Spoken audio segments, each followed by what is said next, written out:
Hi, this is Maggie from Crafts the Charm. Thank you for stopping by my channel. I'm so glad you're here. So this is a monstera leaf table that I had made a couple of years ago, and I made this out of plywood.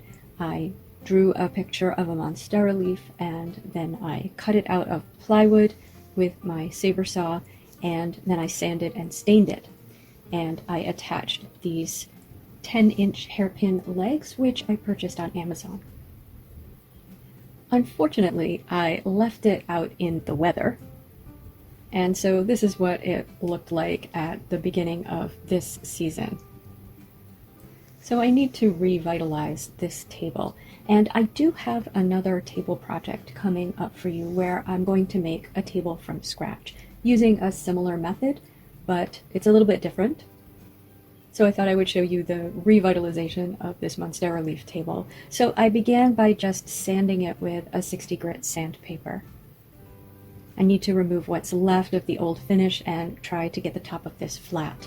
Now it is plywood, so I'm not going to be able to sand it down probably as much as it really needs to be sanded down, particularly on the edges, but I'm going to do the best I can.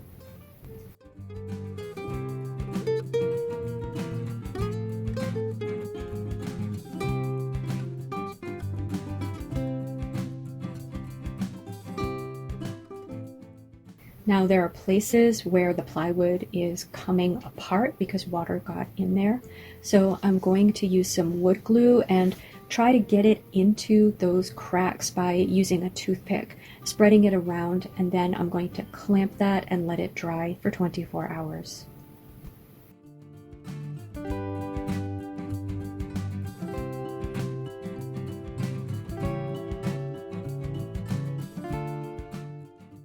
And it's not perfect, but it's definitely looking a lot better after that wood glue.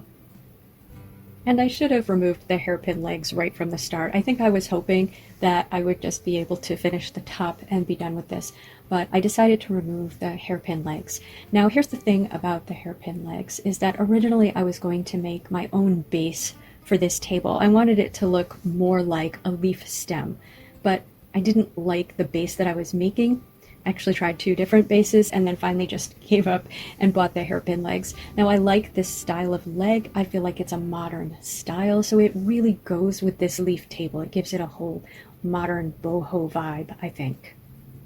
But it does, of course, increase the cost of the table because 4 hairpin legs are going to cost around $20 in this size.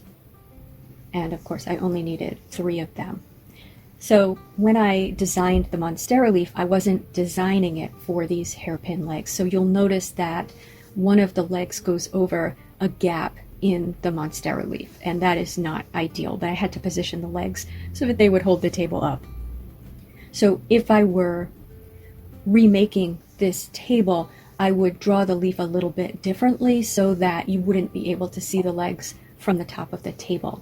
The other issue with these legs is I had to supply my own screws because the screws that came with it were too long. So this is a mismatched set of screws. I just looked around in our sort of random hardware that, came as extras with furniture that we bought and had to put together, that sort of thing. And I picked some that were about the right size to use. So I used the Dremel to sand the edges of this. It can't fit in all of the spaces, at least with the attachments that I have. Couldn't fit inside all of the spaces. So you can also use sandpaper, and just sand by hand to get in those little spaces. But I did need to smooth out the edges of this a bit, particularly where I had glued it.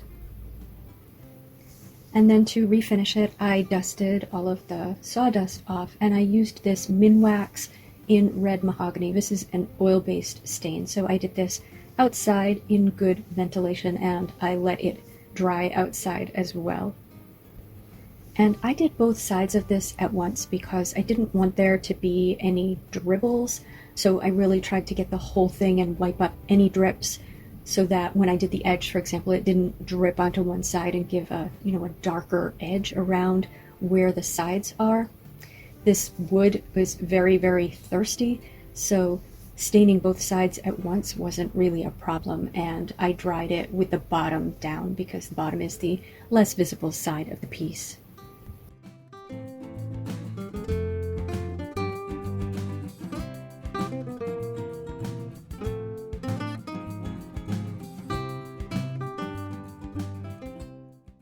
Now I wanted to do a little better by the table this time. Last time I don't think I finished it with an outdoor finish.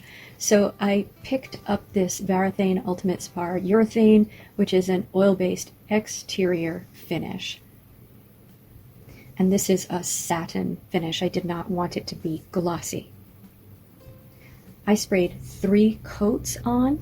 Each coat was very light, and I let it dry 2 hours between each coat. I then turned it over and did the bottom of it with 3 coats. Now once that had all dried, I sanded it down with a 220 grit sandpaper, cleaned it off, and sprayed 1 more light coat on the top.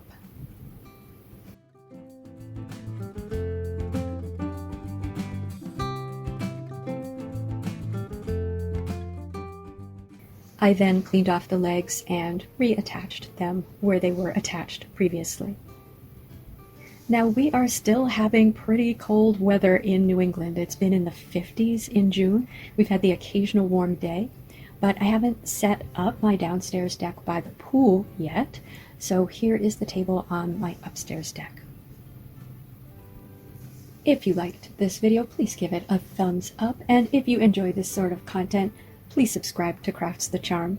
Thank you for spending time with me today. Take care.